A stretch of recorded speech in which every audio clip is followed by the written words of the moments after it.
Joining us now is Michael Ramundi, a reporter with WFXT, our local Fox affiliate in Providence, Rhode Island, who's on the ground at the scene. Michael, what can you tell us? So we are just south of the Brown University campus tonight, and the press conference that happened just about an hour ago or so was just down the street. So we moved up closer, and you can see this is where police are investigating. Someone comes under the crime tape just across the intersection here. Lots of squad cars and officers coming in and out of this area, whether driving or walking through campus.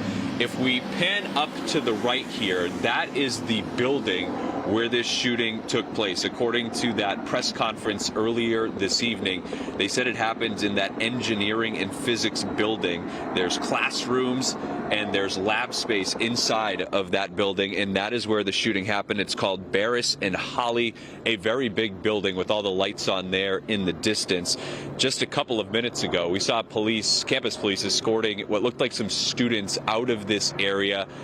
They were definitely emotional, upset faces, even some tears and sniffling as they were coming out of this area. We were told that most everybody inside the building, outside of police, were evacuated during this investigation. We do want to go back over some of those details from that press conference. Again, 10 people were shot in total. 2 were dead when first responders arrived. 8 were sent to the hospital with critical injuries.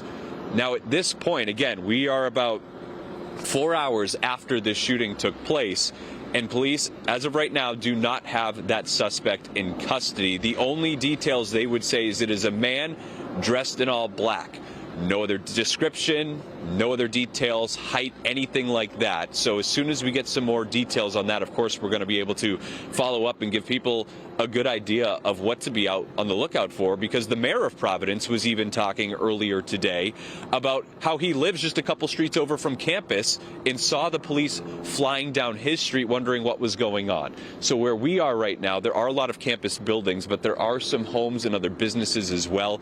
But this place is deserted. There's really only just reporters and police on scene here. We know the ATF and the FBI is also involved. And I know this is something you were all talking about on the show here. It is a Saturday evening here, and there were students taking final exams inside of that building. You're already stressed as it is, taking important testing at a university like Brown, a prestigious university, and then to deal with something like this, just really awful. One other note I do want to bring up too is they said that during the day these buildings are accessible. There's a lot of traffic coming in and out of there. Once the later hours happen, you have to swipe your ID to get into these buildings. So certainly want to know how that person, the suspected shooter, got in that building and then was able to exit on Hope Street just a couple of blocks away. Hey, Michael, it's Joe Concha. When you mentioned before that building, obviously, where the investigation is taking place, where the shooting took place, there has been a clean evacuation. But as we mentioned earlier on the show, Brown is a huge campus as far as urban campuses are concerned. We're talking 150 acres of campus, 230 buildings. Do you know if everybody else has been evacuated off the campus as well, since there obviously is an active shooting, or are they still sheltering in place? So they have been told to shelter in place, and that's not just for the buildings that are on campus. It is for some of the off-campus buildings and dorms and other homes, even just along streets that are outside of the police perimeter here behind us.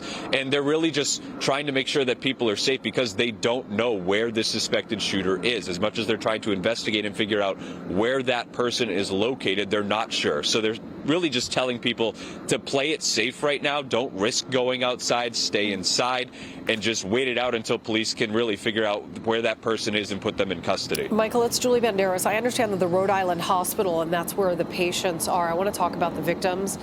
2 people sadly were confirmed dead. We don't know their identities, 8 in critical condition, and they are all at Rhode Island Hospital. And I understand that Rhode Island Hospital is in lockdown at this time. They're still accepting emergency department patients. But the police chief earlier, when he was holding the news conference, had stated that as far as they know, there were 10 people shot, 8 people in the hospital, 2 with critical injuries. Do we know if it's possible that there are more injured students or any injured victims on the campus, perhaps, that have not been shuttled to hospitals nearby as of yet?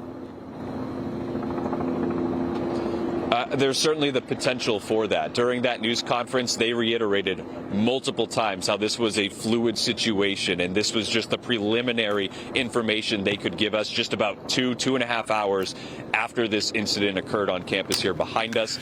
And so it's not out of the realm of possibility to think in other areas there were other people who were injured in this.